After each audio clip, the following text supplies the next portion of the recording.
after teaching for 2 decades, right? The number one reason why your guitar solos sound robotic and boring, right? Just sort of like running the scale up and down, is we're not considering or remembering even what it is that we just said or played, okay? And when I'm playing that, there is no consideration, right, or reason to remember it. It's just boring and moving up and down.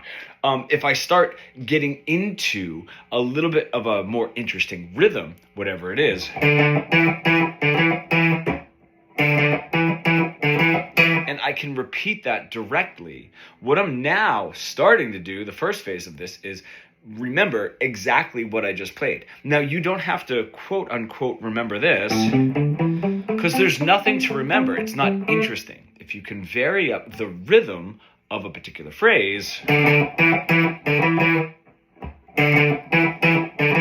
and remember that rhythm, now we have something to remember, something to consider, and we are remembering it into the next phrase, which for now is just going to be repeating. That's going to strengthen that part of our brain to always remember and always consider what it is that we just said or played, because we are directly repeating it. Now, let's just start moving forward into this.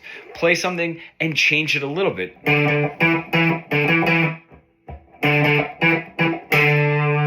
Now, there is the first phrase, and the next one is very much considering the first phrase because it's almost the same, and I just changed up the ending. Now we're starting to move forward in a conversation. The best part about this is when you get really good at that, you can make those changes so creative, and there can be so many more rhythmic changes and note choice changes and etc. And those phrases that you're playing don't have to be so small; they can be longer phrases. The thing is, if you hear somebody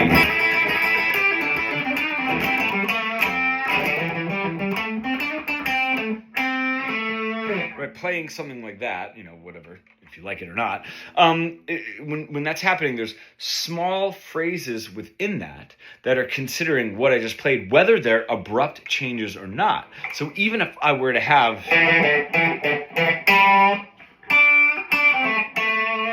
those two phrases, as very different as they are considering themselves, or the second one is considering the first one, because I'm used to the repeating factor and then changing slightly and then making huge abrupt changes. You can either directly repeat, change a little bit, or change a lot. That's where the creativity is.